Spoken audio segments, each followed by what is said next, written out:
휴일 동안에도 국회 정상화를 위한 여야의 원구성 협상은 좀처럼 진전이 없었습니다.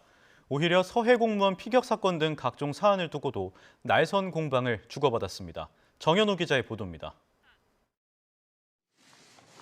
법사위원장을 내주는 대신 사법개혁 특위 참여 등 국민의힘이 검수완박, 마무리에 협조할 것을 촉구한 민주당.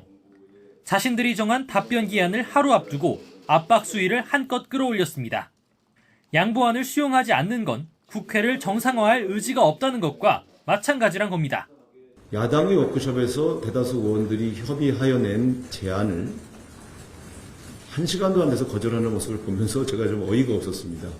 도대체 국회 정상화의 의지가 없는 것이냐.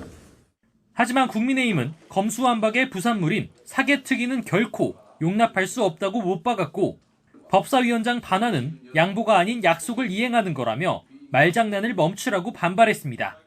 사개특위나 이런 것들이 조건부로 되어 있지 않았습니다. 원구성을 할 때 했던 합의를 준용하는 선에서 우선 논의를 끝냈으면 하는 생각이고. 여야의 갈등은 서해 공무원 피격 사건을 두고도 확산했습니다.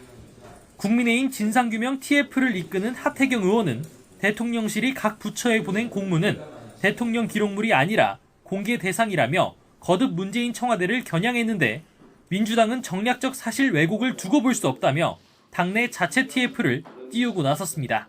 정략적이고 사실 왜곡을 너무 많이 하는 것 같습니다. 그래서 이 문제 대응을 좀 해야 되겠다, 이렇게 결심을 했습니다. 그래서 당내에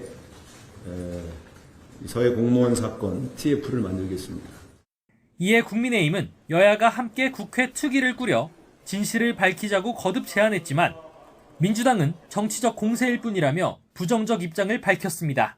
국회 특위를 만들면 되는데 이를 거부하는 것은 여야 간 정쟁으로 몰고 가겠다는 아주 얕은 속내가 뻔히 보이는 작전 같습니다. 민생 위기 속 국회 공백 사태에 대한 비판 여론은 거세지고 있는데, 여야의 대립은 나날이 격화하는 모습입니다. YTN 정현우입니다.